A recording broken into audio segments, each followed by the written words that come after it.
la hija rebelde en su casa es sin duda la hija rebelde de la política y quiere ser la próxima presidenta. Xóchitl Gálvez, ¿cuál es tu juego?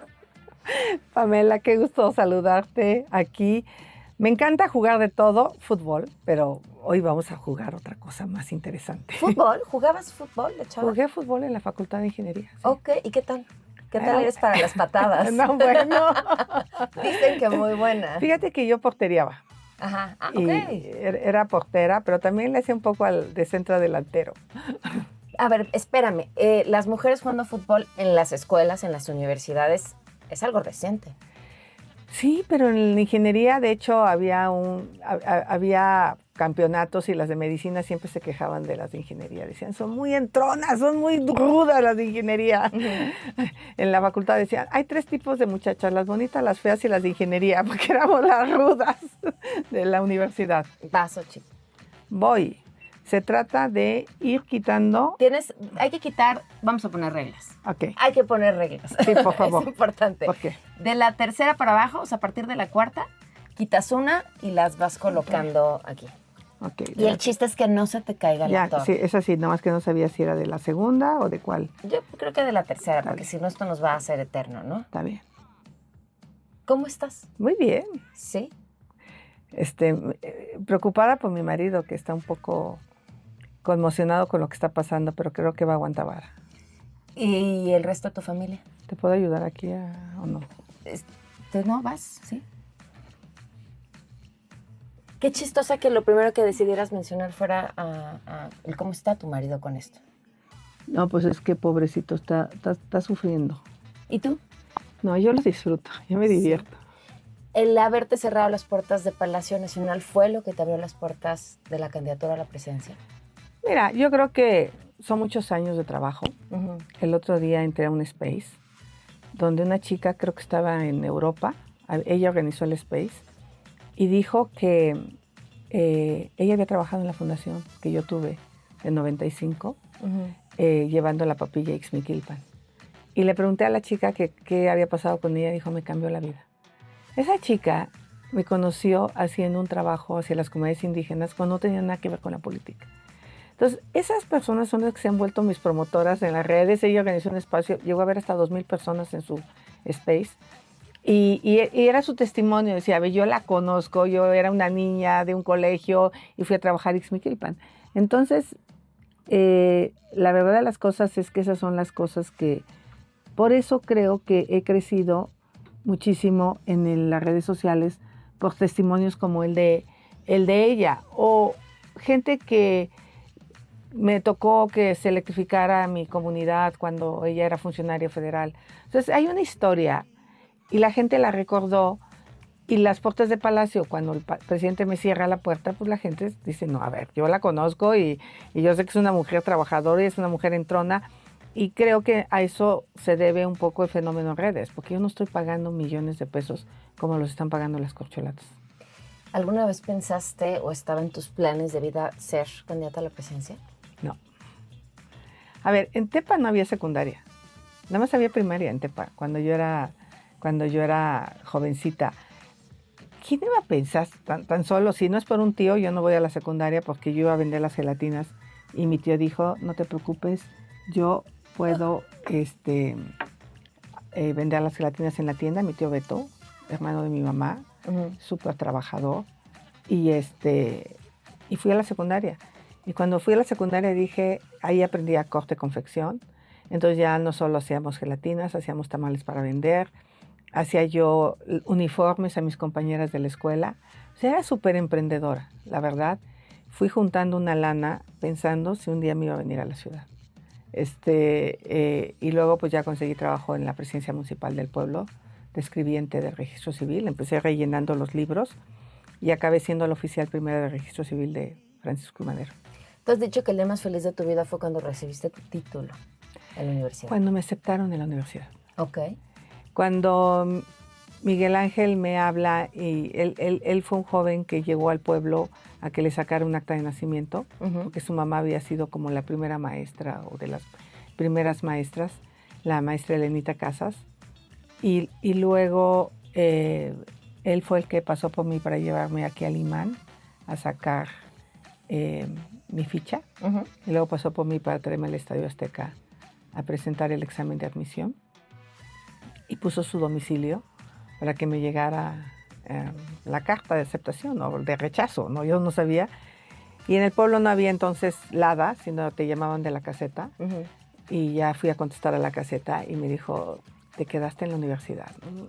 O sea, yo corría, brincaba, decía, yujú, sí, se pudo. O sea, y seguía en mi casa y la felicidad pasó una hora y mi mamá me veía y me decía, ¿qué te pasa? Luego te cuento, pero está padrísimo. Y ese día es el día más feliz. Nunca he vuelto a gritar tanto, a bailar tanto, a levantar las manos tanto como ese día, porque sentía que era como el inicio de un cambio en mi vida.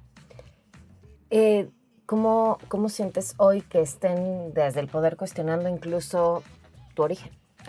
Pues mira, este tema de los pueblos indígenas tiene que ver, es muy reciente.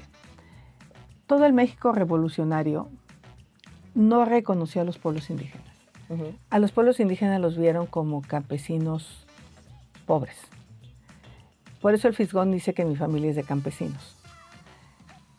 Mis abuelos eran hablantes de la lengua, del ñañú, y a mí me llamó muchísimo, mi mamá es mestiza, pero yo sentí una enorme atracción por mi abuela e hice el esfuerzo por comunicarme con ella.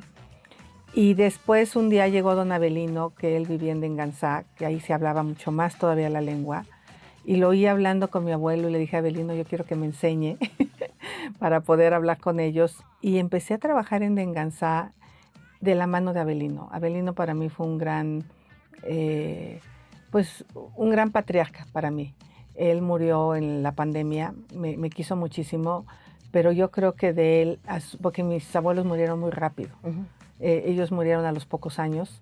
No me dio tiempo de tener tanto tiempo con ellos, pero Avelino hizo el papel como de un segundo papá y como de ese abuelo que no tuve, porque pues mi papá se vivía alcoholizado. Ujú. Entonces, para mí él fue como mi enseñador de la cultura ñañú Ujú. y yo me la tatué en el corazón desde jovencita. ¿Y lo aprendiste a hablar? Poco, cada vez menos, porque pues Avelino murió, pero puedo saludar, puedo comunicarme al menos lo básico con las personas. Por eso, ¿qué implica cuando volteas y ves que el nivel al que se busca llevar la discusión sobre tu persona? Pues se trata de descalificar, te voy a dar un dato. Cuando yo llego al gabinete de Fox había 12 millones de pueblos indígenas, 12 millones de personas indígenas, hoy hay 25. Y solo 7 millones hablan la lengua indígena. Ujú. Pero hay 25 millones que dicen yo soy indígena. Y eso es un tema de identidad que no te puede quitar nadie. Entonces ellos tienen un desconocimiento cultural, pero lo que tratan de decir es que yo no soy quien soy porque les molesta que reivindique los derechos de los pueblos indígenas con la vehemencia que los reivindico en el Senado, porque este gobierno se comprometió a que iba a mandar la iniciativa de reforma constitucional para reconocer a los pueblos indígenas en muchos de los derechos pendientes que no se aprobaron en 2001 y no ha mandado nada el presidente, porque él mismo trata de hacer invisible lo que es visible y cree que con apoyos sociales se resuelve el tema. Entonces esa parte me tiene sin cuidado, yo sé quién soy, no es algo que yo acredité la semana pasada y me empecé a poner un huipil como ciertas personas para tratar de enfatizar esta historia. Es algo que yo siento desde que llegué, sobre todo a la Facultad de Ingeniería. ¿Y qué has trabajado además En la durante causa. toda tu vida? Toda mi vida, desde los 14 años empecé a trabajar en estas comunidades y después mi propia fundación llegó a San Lucas Camotlán cuando no había camino. Llegué caminando con la papilla, ya con mis recursos personales. Llegué a San Juan Petlapa que no había camino. O sea, llegué a la Tarahumara con el Padre Gallo cuando hubo una hambruna tremenda. O sea, ha sido mi causa de vida. ¿Por qué quererla arrebatar? Pues por su miedo que tienen de que pueda yo seguir creciendo. Parece que fuera su candidata. Ha dedicado en los últimos días mucho más tiempo a hablar de ti que a hablar de sus propias corcholatas. Pues obviamente... Me da a mí, ¿eh? Pero Ay, si perdón. quieres tirar. Ay, se van poniendo difíciles. Pero me decías, te decía, parece que fuera su candidata, el tiempo que le ha dedicado a hablar de ti. Pues yo creo que sí, a lo mejor en el fondo le hubiera encantado que fuera su candidata. ¡Ay! ¿Alguna vez te lo propusieron? Me propusieron, sí, irme con ellos, sí. ¿Cuándo? Cuando, en 2017. Uh-huh. En 2017, que andaba buscando a ciertos personajes de la oposición que le podían hacer un hueco al presidente, pues me lo propusieron. Pues más bien al PAN, ¿no? Ajá. Y no me fui. Estuvo Andy, estuvo Claudia en mi casa para proponerme a la 4T, pues. Y dije que no. ¿Por qué? Porque fíjate que yo había visitado a AMLO con el relator de Naciones Unidas, con Rodolfo Stavenhagen, Uh-huh. y Rodolfo le había hecho una serie de observaciones sobre la situación de los pueblos indígenas en la ciudad, y él dijo que no. ¿Por qué?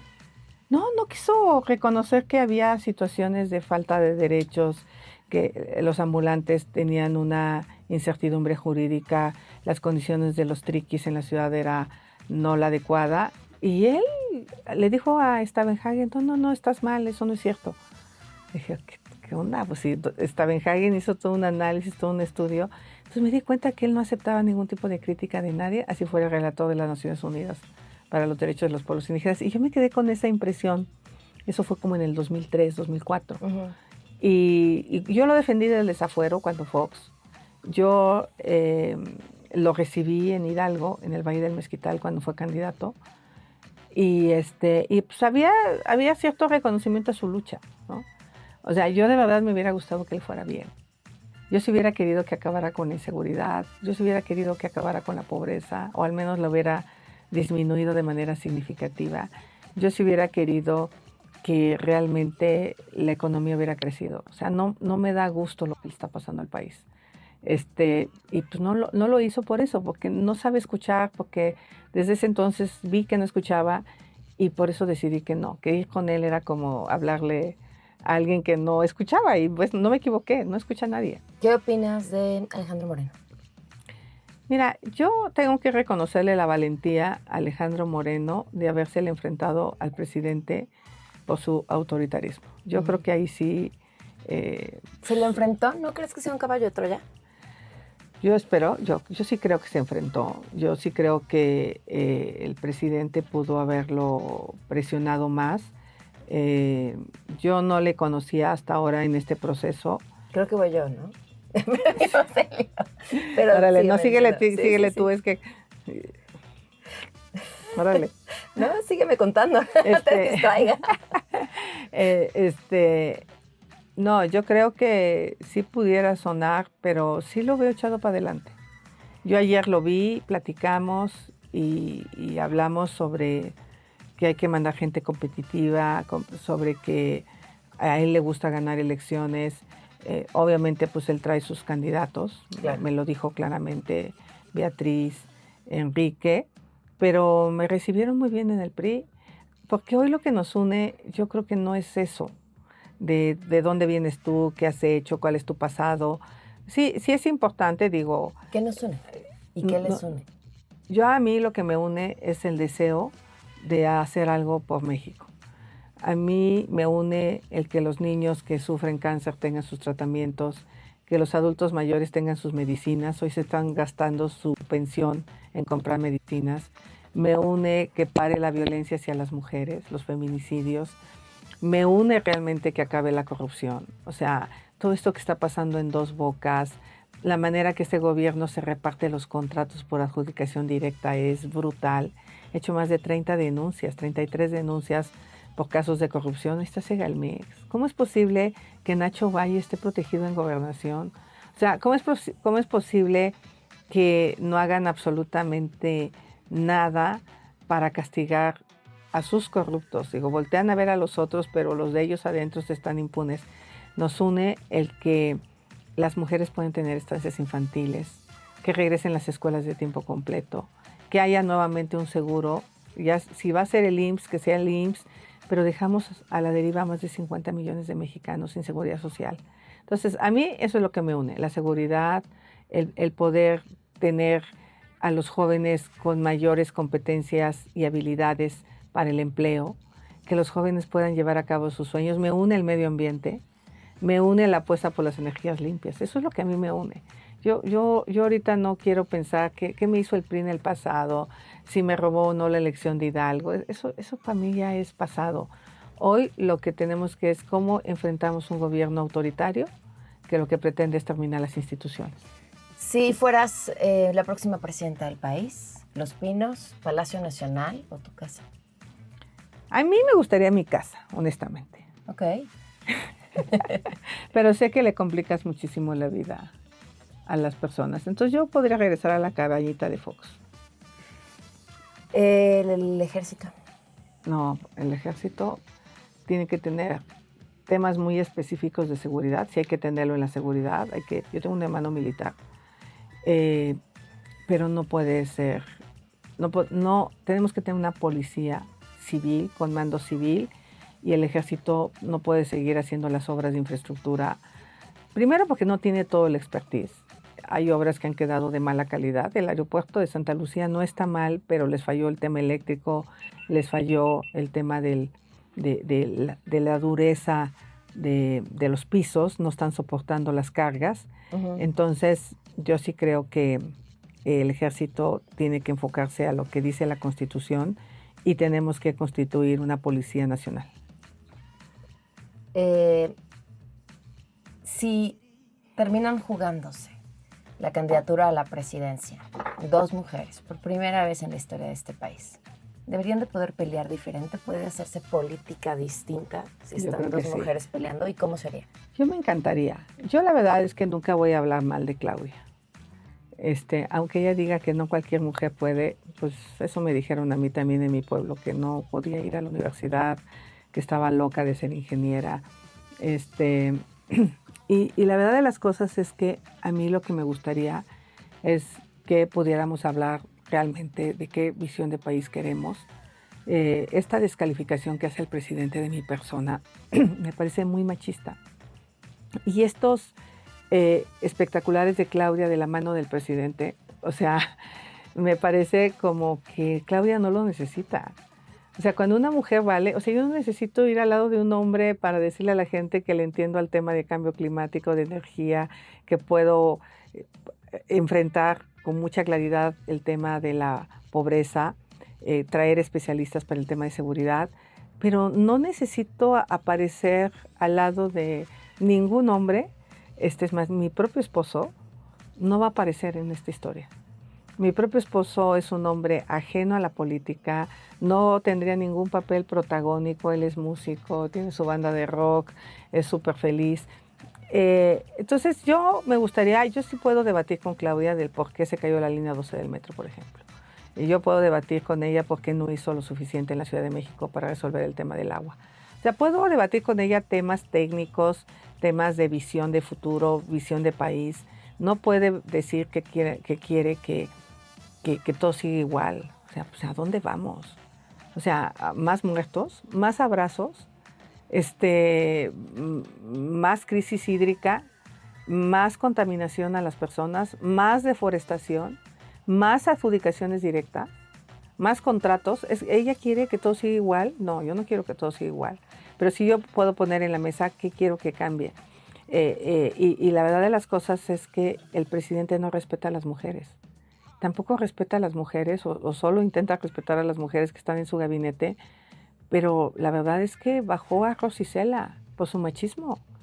O sea, Rosy Cela me parecía una persona que legítimamente podía aspirar a la jefatura de gobierno y estaba haciendo lo suficiente, pero alguien le dijo, tú no vas. ¿Qué es eso? O sea, a mí nadie me dijo, tú vas. Nadie me dijo, tú vas. Nadie. Ningún personaje. ¿Qué te dijo? ¿Qué fue lo que te dijo? Sí voy. Me lo dijeron miles de ciudadanos que empezaron a firmar en Xochilovers a partir de que me cerró la puerta. Lánzate por la presidencia. Nosotros te apoyamos. Había habido reuniones empresariales que me lo habían planteado, sí, y les dije que no. O sea ¿por qué? Porque no me veía ahí. O sea, yo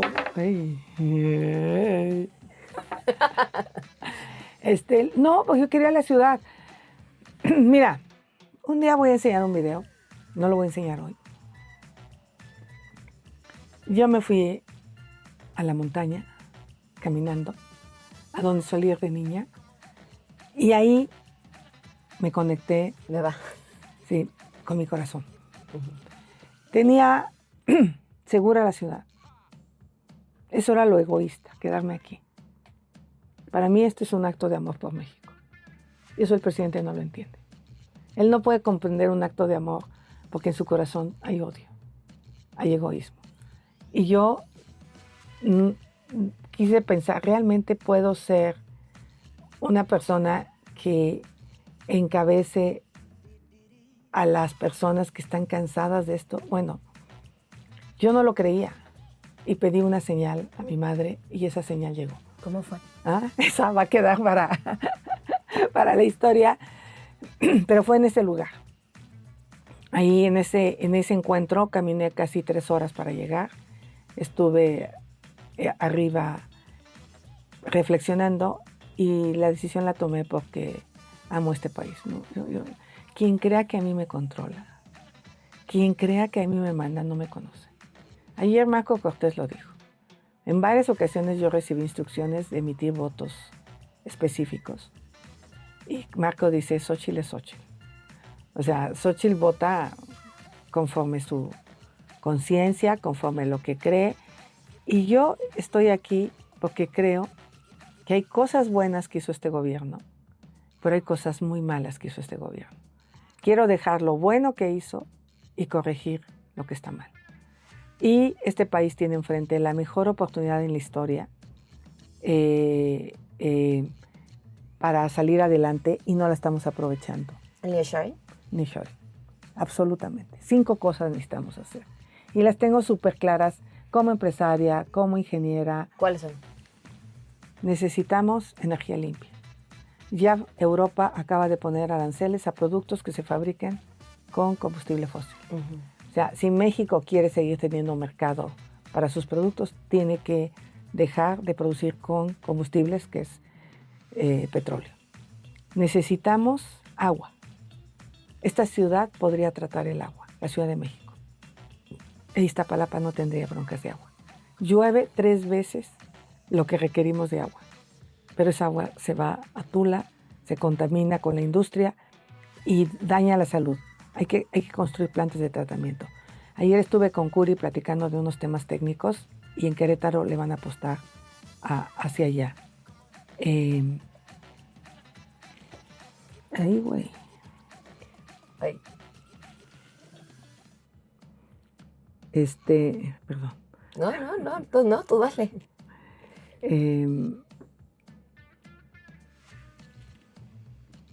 Ya no puede ser de acá, ¿verdad? ¿O sí? Sí, no vamos a acabar nunca.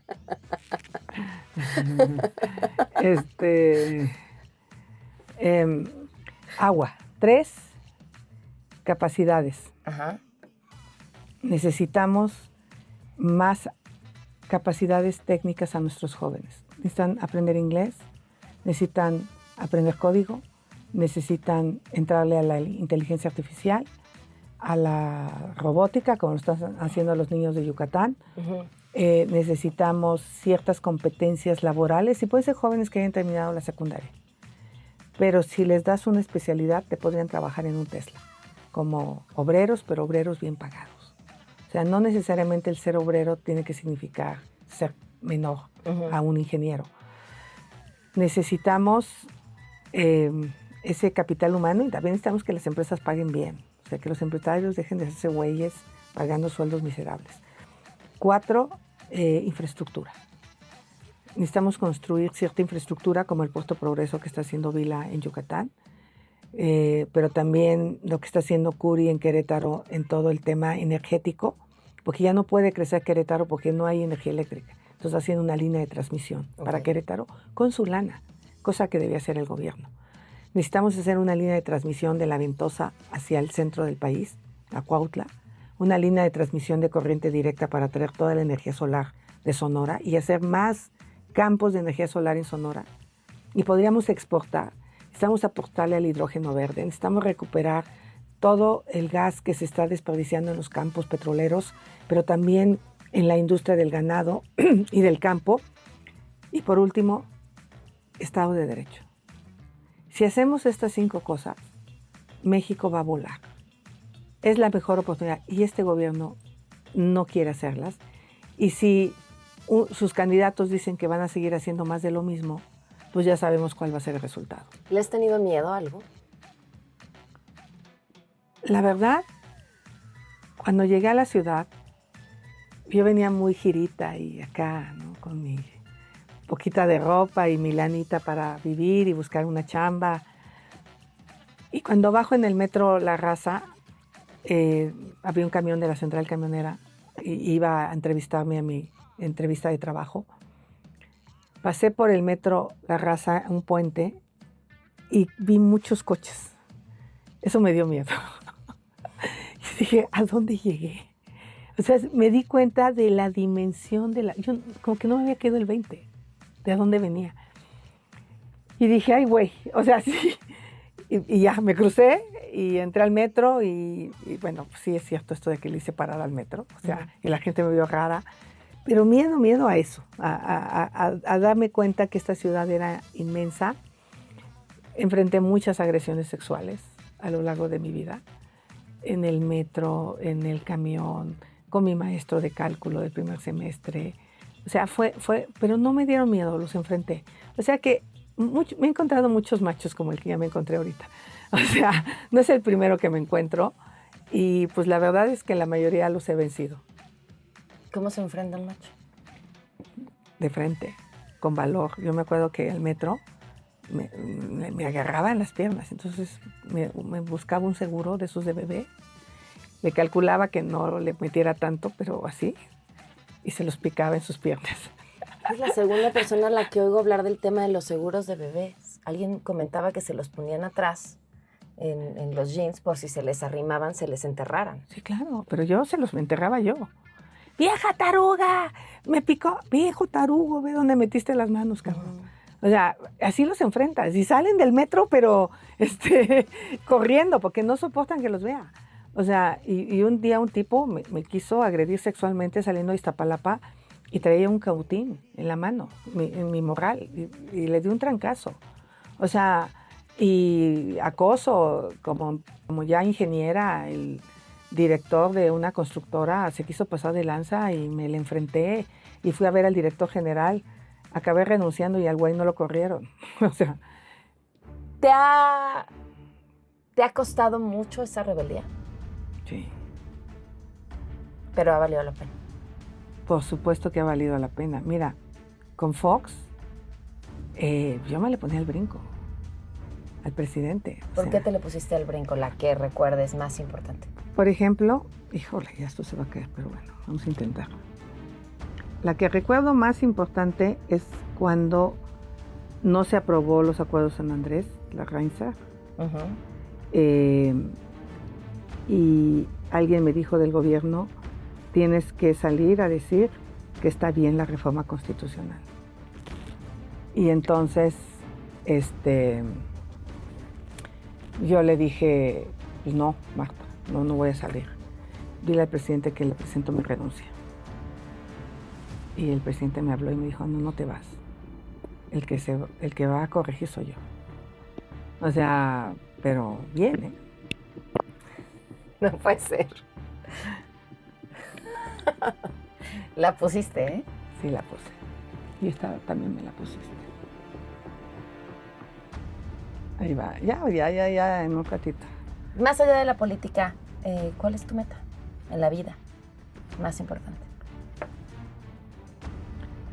Ser feliz.